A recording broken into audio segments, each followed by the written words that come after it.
So The Exorcist Believer is now out in theaters, and it comes from the same creative team that brought us the modern Halloween trilogy, which of course was led by director David Gordon Green. Though audiences were very divided on this new modern Halloween trilogy, the consensus from most audiences for Halloween 2018 seemed generally favorable. And after Blumhouse announced that they acquired the rights to the Exorcist IP and that a new trilogy would be coming out in the same vein as that Halloween trilogy, and once again brought to you by the same team, fans were skeptical to say the least. So how did their second attempt go at requelizing an iconic horror franchise? Hello ladies and gentlemen and movie lovers of all kind, and welcome back to the channel. As always, I am your host Brett Murphy, and for today's video I have a brand new ranking for you all, as I am going to be ranking all 6 of the Exorcist movies. So the Exorcist franchise is one of the longest running horror franchises out there, and although it might not have as many movies as something like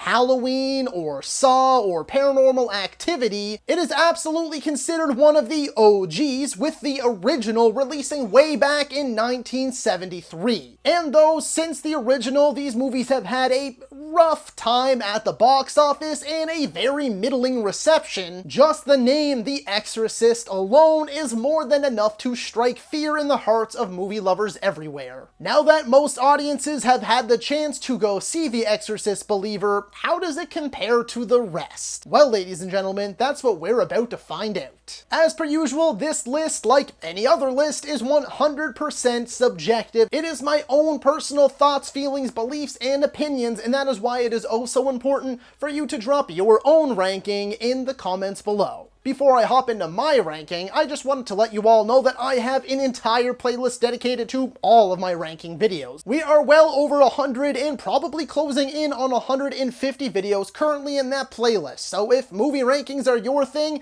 then check that out and I guarantee you'll find something you like. And so without further ado, let's hop right into things. Number 6, Exorcist II: The Heretic.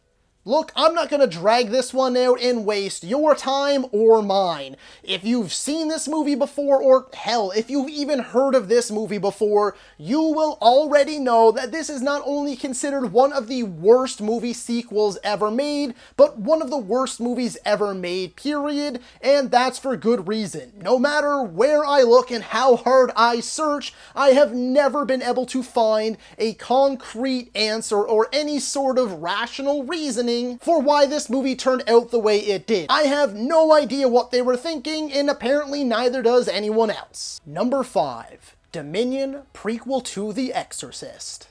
So there's a bit of a funny story with this one and Exorcist: The Beginning, so if you didn't already know, allow me to fill you in. The long and short of it is, they announced that they were doing a prequel to The Exorcist. They filmed this movie, and when they showed it to studio execs, they hated it so much that they called in another director to do some reshoots. But after reshoots began, he said, hey, give me some more money and I will just remake the entire thing. That's what they did, and that movie was then named Exorcist: The Beginning and released to the general public. After it was panned by critics and audiences alike and a massive bomb at the box office, 7 months later they went back to this movie, gave it a new name, called the original director in to finish it up, which he somehow agreed to, and then they gave this original version a very limited theatrical release. They're essentially the same movie, they're just 2 versions of it. And though yes, there are many differences between the two, including the entire cast except for Stellan Skarsgård, and many story beats are different, they just serve the exact same purpose in the fact that they are a prequel to The Exorcist. But speaking about this one on its own, I would argue that this is actually the better looking movie and the more tonally consistent one. I also feel it shows just a bit more backstory for Father Merrin, which helps to flesh out his character a bit more. As I already alluded to, these movies take different paths, but they serve the very same purpose and follow the general same beats in terms of Father Merrin losing loses his faith due to the atrocities of the Second World War,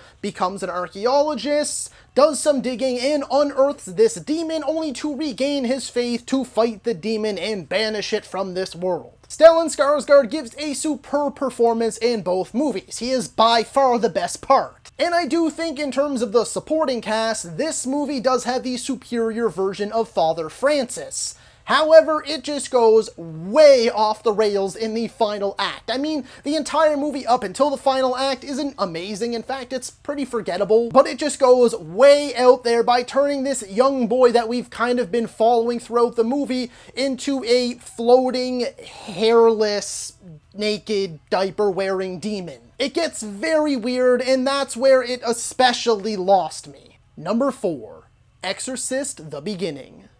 So I also want to take the time when talking about this one to mention the fact that I actually think this is a pretty decent concept. And it was set up in the original movie with Father Merrin recognizing the statue for Pazuzu, and of course when he does the Exorcist on Reagan, we can tell that it's not the first time he's done this. And it's also mentioned in the original novel that he once battled this demon in Africa, hence this movie. Or I guess these movies. So it's actually not a bad idea, it really could have worked. Again, this is the version that got the wide theatrical release, and it's the second version of the movie. And to this very day, Exorcist fans and just horror movie fans in general are very split on which version is better. And for me personally, I honestly don't care. I like and dislike them pretty equally. I would score them the exact same. Things I like about one movie, I dislike about the other, and vice versa. They balance each other out, but nevertheless, they both end up being just very generic, very forgettable. However, I can never not enjoy a Stellan Skarsgård performance. Again, this man is the saving grace for both versions. But for this one, the execution just wasn't always there, and it falls victim to many tropes of the time. Countless early 2000s horror flicks, especially possession/supernatural ones,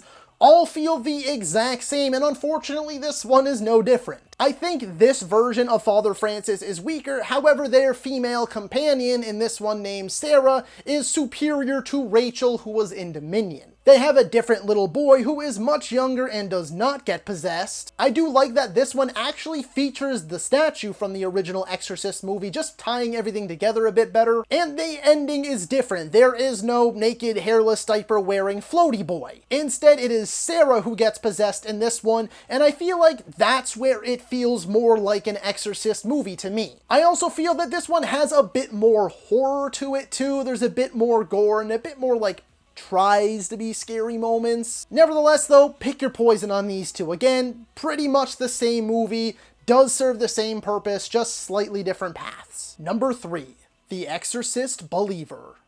Here's the thing, I want to start off by saying that I don't think this movie is anywhere near as bad as some people are making it out to be. It is far from perfect, it is certainly not great, I would barely say it's even good. I think it's fine, it's okay. Some things really worked, and other things they just fumbled the ball on, and the execution simply wasn't there. The biggest takeaways though were the performances. Leslie Odom Jr. was phenomenal. And the two young girls, Olivia O'Neill and Lydia Jewett, oh my god, they were terrifying. I have not seen two young actors this committed to a role in a long time. They go all out. It feels so authentic and it is bloody terrifying. They killed it, and I don't think anyone can deny that. The makeup effects on them were also superb. I liked the atmosphere of the movie. It was pretty creepy and eerie throughout. And though whether you like David Gordon Green's work or not, he knows how to make a good movie technically. And by that I mean the camera work, the sound design, the score, and it's just a well put together movie overall. Where it's lacking though is the story is very generic. It is not scary at all. I don't see any purpose of this second family being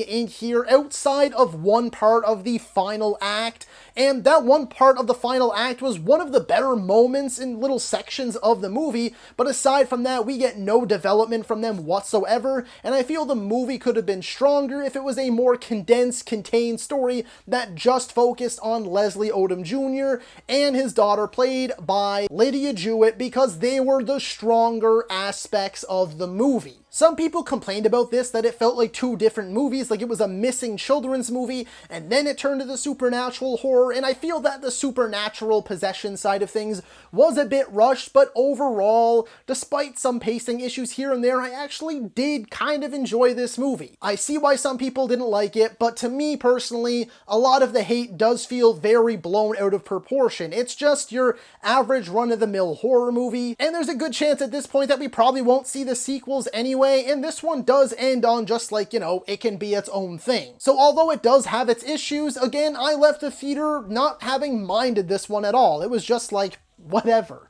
Number 2, The Exorcist III. Honestly, I would score this one and The Exorcist Believer the exact same. For me, they're pretty interchangeable. I feel that this one has some very high highs, but also some very low lows. It is incredibly talky and very light on the horror. Although despite being light on the horror, I would say it has one of the best and most iconic jump scares of all time. For me personally, I actually really liked the talky moments, and the overall detective murder mystery aspect of it really worked, even if it didn't feel all that much like an Exorcist movie. George C. Scott and Brad Dourif are fantastic. The two of them, their back and forths, especially Brad Dourif on his long-winded monologues, were exceptional. And I think that's where this movie wins me over, is that murder mystery side of things and the performances. I understand why they wanted to bring Father Damien Karras back, you know, for the sake of continuity and making it a true good sequel after the failure that was Exorcist II: The Heretic, and I am well aware that this was written and directed by the author of the original novel and the novel that this very movie is based on. But sorry, for me, bringing Karras back just felt so unbelievably forced, and in order to try and explain it away, they basically just let Brad Dourif go on this long exposition-filled rant for like 10 minutes. While Dourif was admittedly impressive, it just felt so long-winded, unnecessarily confusing, and just plain bad. Again, this movie had its moments where I really dug it. But for each one of those moments that I loved, came other moments to counter it where I was left puzzled or yawning. Number 1, The Exorcist.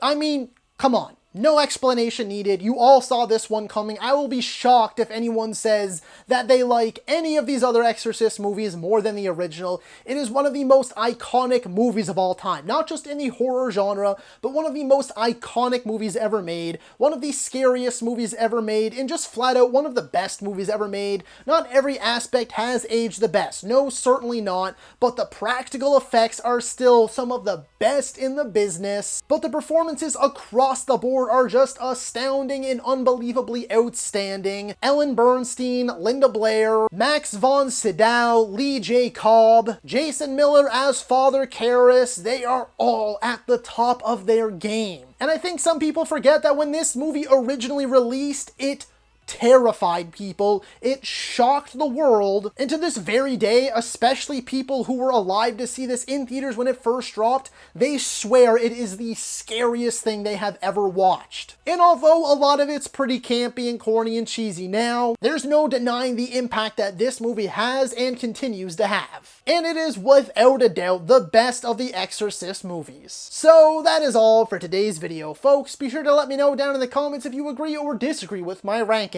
While you're at it, don't forget to let me know how you would have ranked all 6 of the Exorcist movies. If you're a movie lover whatsoever, then my channel is the place to be for you. Be it rankings like this one, top 10 videos, tier videos, versus videos, I have it all, and so much more on the way, with plenty of things going on behind the scenes. We are closing in on 1,000 videos on the channel for you to enjoy. So if you like this particular video, then be sure to hit that thumbs up button. And if any of that sounds right for you and you want to see more from me, then smash that subscribe button right now. While you're at it, don't forget to ring that little bell icon. That way you can be notified about all of my latest uploads. And as always, stay safe. Thank you so much for watching.